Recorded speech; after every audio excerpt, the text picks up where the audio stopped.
Hey friends, Ash here. Welcome back to Gents. Hope that you're doing well. I got a question for you guys. Do you know what's better than fragrances that are absolutely freaking horrible? Which of course we all know as Well, I have the answer for you. What is better than that? Well, of course, a perfect 10 fragrance. What does a perfect 10 even necessarily mean?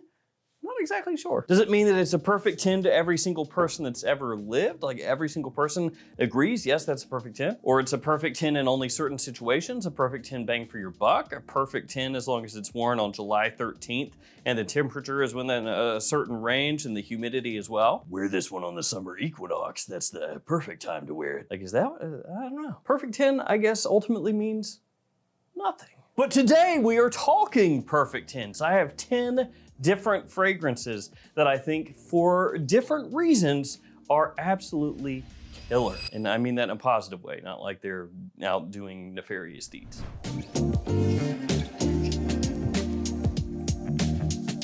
All 10 of the fragrances that I share with you today are going to be linked below in the description. Let's get started with this one right here.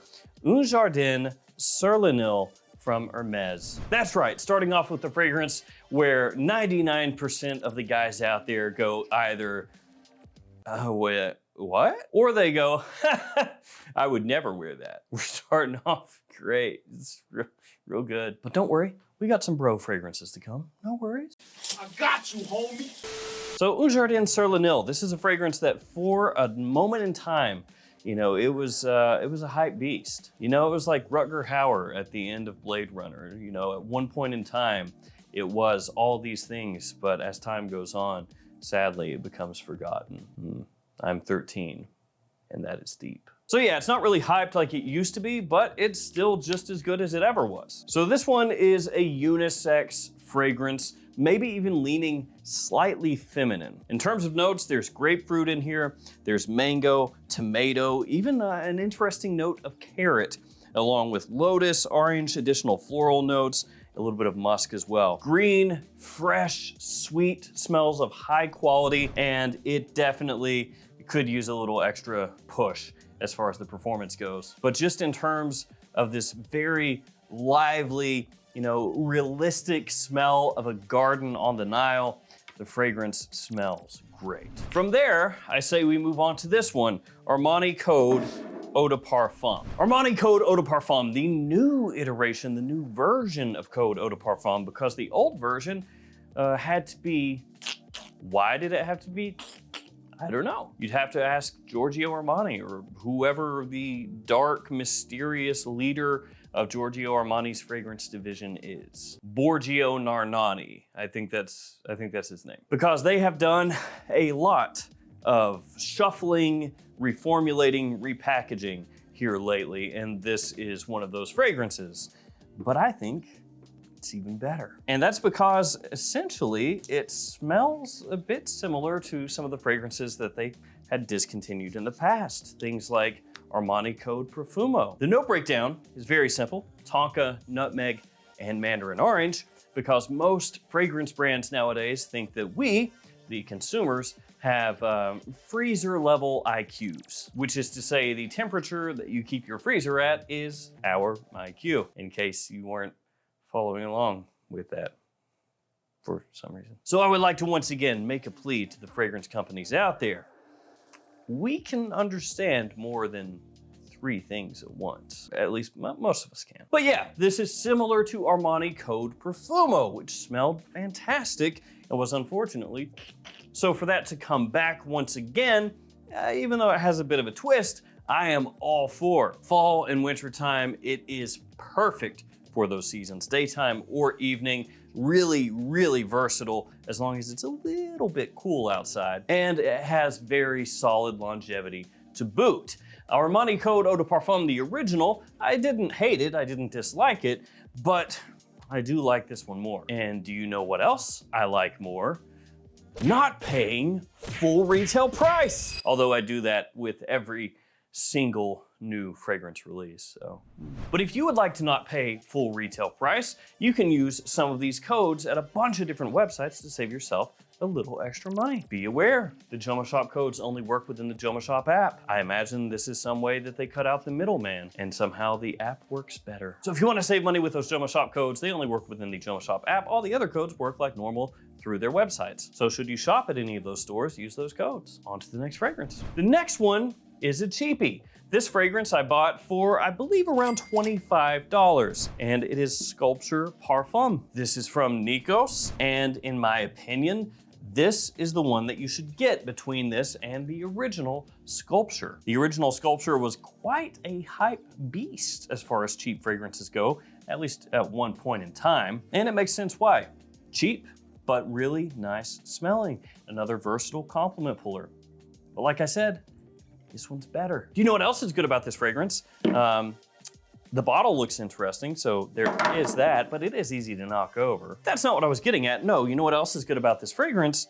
It smells a bit similar to Lafayette Street from Bond Number 9, only it is way, way, way less. And you know what else it might remind you of? Udin from Xerjoff, only once again, it's way, way less. Something about that just feels good. Can't quite put my finger on it, but something about paying 10% the cost of something, but then having it be really, really close. I don't know. Can't put my finger on it. So in terms of notes, this one has orange blossom, a good amount of it, along with a decent amount of citrus as well. Actually, a citrus combination, 3 different citruses. There's also jasmine, lily of the valley, tonka, a good amount of it, benzoin, amber, and cedar, along with a touch of geranium. You see, Armani? All those different notes? We can understand that, man. Nikos gets it. And this does smell similar to the original Sculpture. It basically smells like exactly you would expect a parfum flanker to smell. A little bit stronger, a little bit bolder, a little bit more body to the fragrance overall. Really, really appealing sweetness with a clean overall aesthetic. This is one of those ones that is gonna fly right under the radar pretty much forever unless you're into fragrances. Your average person is not going to know about this. They aren't gonna know what it smells similar to. They're gonna know nothing about it. And it's a really solid one as long as you like fragrances in the style of the 2 that I told you before. I'm talking about the Bond Number 9 and the Xerjoff. That's what I mean. Not these 2. Just in case there's one person out there who is like, you mean the 2 you told me about? That's weird. Let's see, what do I want to talk about next? Ralph's Club. Elixir. Elixir fragrances are all the rage, as evidenced by all of the different Elixir fragrances that have already been announced for this year. Aqua de Jo, Elixir. Le Male Absolute, Elixir. Bad Boy, Elixir. Phantom, Elixir. 212 VIP Black, Elixir. Yeah, there's a lot, right? And I would assume there will be yet more still to come. And while, yeah, sometimes that gets a little bit boring, like, oh, here we go, another one yet again. Sometimes those Elixir flankers, those Elixir fragrances are actually really, really, really good. Like this one, like this one right here. Now in typical Elixir fashion, it is a bit more expensive than your other Ralph's Club fragrances, so there is that, par for the course, I guess. But I'll tell you what, guys, if you like Iris, which I do, that's one you really need to know about. So there is, of course, Iris in there, along with lavender, a really nice, clean, fresh lavender. Also sage, geranium, cardamom, touch of citrus, leather, olive and patchouli, and balsam fir as well. Solid performance without being something that's gonna choke you or other people out, and a nice blend of fresh and sweet, clean and classy, with a little bit of a darker, more masculine undertone as it starts to dry down. It's a good 3-season fragrance, spring, fall, winter, daytime, or evening, either one. And while it's not going to remind you directly of Dior Homme or Valentino Uomo Intense or Gentleman Eau de Parfum or anything like that, definitely not as creamy, not as makeup-y, not as heavy as those, the way they come across. I would say the quality of the fragrance here is in line with those pretty easily. This one is a wonderful fragrance, great quality, really well done, and sometimes gets slept on a little bit. After that, let's move on over to Le Beau Le Parfum, which was an impossible pain in the behind to try to find for a long while, but nowadays, pretty easy. And this one is one that I personally have just had great success with, which is really the main reason it's in this list, just because it get a compliment for me. And I like that. When people tell me I smell good, I like that. And basically for 2023, that's what was going on with this. So in terms of notes, it's got the coconut. Yes, indeed it does. And it is a creamy, tropical sweet cocoa nut. But that's not all. There's also pineapple in here. Iris, once again, a note that I absolutely adore. You've got tonka, sandalwood, amber, a little bit of ginger and cypress as well. So it is gonna be a little bit heavy for summertime use. It's real sweet, a bit thick with 2 C's. Though I do know a lot of people wear this one heavily during the summer.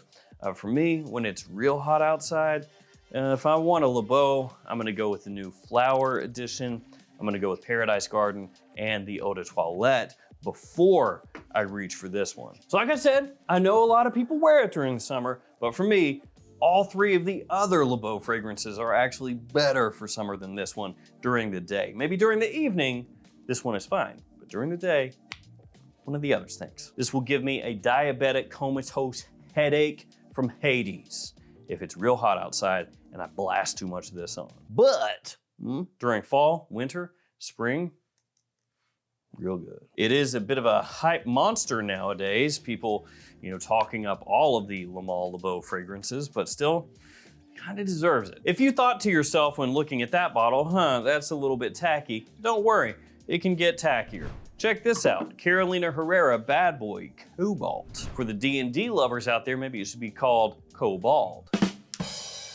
Oof, that doesn't make sense. Bad Boy Cobalt though, the most popular in the Carolina Herrera lineup, as far as the Bad Boy lineup is concerned, and makes sense why. Because if you're looking for a scent that you can wear year-round, daytime or evening, that does garner a whole lot of attention and has good performance to boot, this does all those things. In terms of notes, it's got kind of an interesting breakdown. There's lavender in here, along with geranium, plum, pink pepper, vetiver cedar, and also truffle, which is not a note that is seen very often at all, and for pretty good reason. Probably not a whole heck of a lot of people out there who are thinking to themselves, you know what? I would love to have a fragrance that just made me smell exactly like a truffle. I mean, I'm sure there's a few people out there, but for the most part, probably not a great idea. But worry not, the truffle is not crazy strong in here. It just gives it a nice little touch of earthiness as it dries down, adds a juxtaposition to the scent, fleshes out the body of the fragrance, gives it some depth. It's fresh, it's zingy, it is quite sweet, but in a nice, deep, appealing way. So it's like a little sugary, but not too much. It also has this aromatic side to it, which really helps alleviate some of that sugar overdose potential. And this is a scent that is highly addictive. This is one of those ones that you wear it maybe once or twice and you think to yourself, yeah, it's pretty good, it's okay.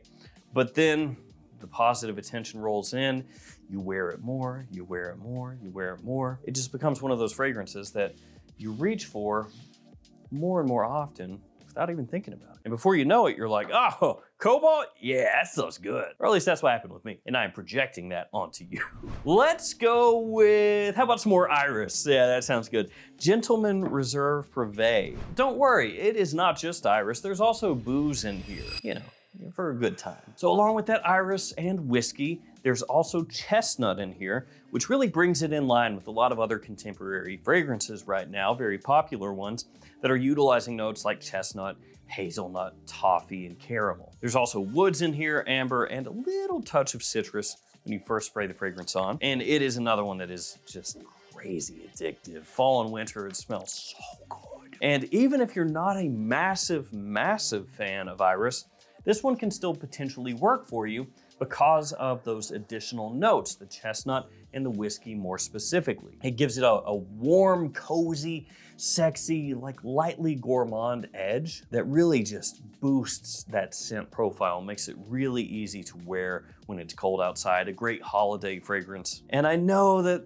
they've moved on to the Gentleman Society line, and some people like those more, some people like those less, but it really does feel like, at least to me, that they came out with Reserve Privé, and it was absolutely spot on, just a masterpiece. And they were like, I don't know if we're gonna beat this. Let's just do something new-ish. Enter Gentleman's Society. Let's go Eros Flame next. Yep, Eros Flame. This one became like sort of a meme almost for a little bit, where every time I would ask you guys, hey, what do you think is a good fragrance for XYZ? The answer would always be Eros Flame. But there is some truth to the meme. You can wear this stuff about anywhere. People love it, and it doesn't cost that much. It's a nice little twist on the Eros DNA with some additional elements that I actually really like. So you have, of course, citrus in here, orange and lemon. You've also got Kinoto, pepper, rosemary, some florals, tonka, vanilla, and woods as well. And this is another one that just grows on you. And the more you wear it, the more you grow to appreciate it. It's got a nice tangy aspect to it, very fresh, sweet, but not overly sweet, not too bubblegummy. So it's very lively, very zingy, and then has this extremely pleasant vanilla that kind of just lingers there underneath. For me, an all-season fragrance, daytime or evening. You can adjust your sprays up or down. It works everywhere. And like I said, not too expensive, which is a nice little bonus. The next fragrance comes to us from Ferragamo. The next fragrance is the wonderfully, very imaginatively named Spicy Leather. They really were cooking when they came up with that one. They had like the round table, the focus groups and everything. And they were like, look, we got this new scent, okay? It's in our leather line, and there are spices. What do we name it? And some dude there, some Einstein, some genius, some god amongst men was like, yo, I'm spitballing here, but spicy leather? And everybody stood up and clapped. Actually, they did a slow clap. So yeah, Ferragamo Spicy Leather. But it is really hecka good. Atomizer is really good. Let's do an ASMR atomizer. This is my Ferragamo bottle. It's a little scratchy. Let's spray it. Wow. So this one has started to creep onto discounters, which is a long time coming. Not that it's crazy expensive at full retail, but I know a lot of you guys out there are shopping on the cheap, balling on a budget. Not that there's anything wrong with that, but with this being not available at discounters, a lot of people were like, that's okay. But it has started to, like I said, creep up on there for like 55 to 65 bucks or so. And I gotta tell you, pretty good, pretty darn good. As long as you like leather fragrances that have a bit of spice to them. But to be fair, if you don't like that type of fragrance and you buy a fragrance named Spicy Leather, you deserve what's coming to you. In terms of notes, it does indeed have both spices and leather. Go figure. There's saffron in here. There is black pepper, nutmeg, clary sage cedar, leather sandalwood, and a bit of citrus. Quality is fantastic. Longevity is solid. It is absolutely a fall and wintertime scent, leans a little bit more toward evening use, and it will appeal a bit more to guys middle-aged and older because it is not overly sweet. Last, but it ain't least, Invictus Aqua. So this is the re-release because Paco Rabanne just can't ever quite seem to figure out what they want to do with Invictus Aqua. They came out with it originally, everybody said, hey, that's really great. You should keep that for a while. And they went, let me think about it. Oh, what's that? That's essentially what they did. They discontinued it. Then everybody said, hey, that would be really great if you could bring it back. And they said, okay, we're gonna bring it back, guys. Check it out, it's Invictus Aqua. And everybody said, why is the bottle slightly different looking? And they went, oh, why is that? Because this is why. That's why, right here. It's different. Oh, you thought we were gonna bring back the one that you like? No, it's different. Yeah, taste that. How does it taste? Then they discontinued it again because, I don't know, time passes. And over time, the people at Paco Rabanne think to themselves, I remember what people liked, Invictus Aqua. Let's bring it back, this time in a presentation style like the original, and this time it smells like the original. And everyone's like, oh, thank God, I'm not getting flipped off again. This is great. Then Paco Rabanne goes, oh, what's that? Oh, it's only available at duty-free stores in airports, sucker. And only the airports that we say. Welcome to my world, bitch. I'm Paco Rabanne. So there is that. But it has started to pop up at discounters because discounters are able to get things. Fragrance itself, in spite of all those issues, all those things, it's a classic at this point. It is fresh, definitely sweet, and has this nice aromatic minerality, real easy to wear. Summertime, attention monster. There is a reason people went crazy when the original Invictus Aqua came out, and it's because it just works. And sometimes that's all you want, just something that works. Doesn't matter if it's sweet, doesn't matter if it's hyper complex. Does it work? Okay, I want it. And Invictus Aqua works. The issue with this one, all the stuff I just talked about. If you can find it at a discounter for a decent price, it is worth owning. If you can't, don't pay crazy amounts. And if you're flying through a duty-free somewhere, maybe see if you can scoop it up. I'm assuming as time goes, it becomes more easy to find. So there we have it, guys. 10 different fragrances, perfect in their own ways for different people, for different reasons. They're not the same as each other. They're for different seasons, different age ranges, but definitely for some people out there, each one of these is a solid 10 out of 10. Thank you guys for hanging with me. Thank you for putting up with my rambling. Stay safe out there. Take care of yourselves, and I'll see you tomorrow with another fragrance video. See you guys.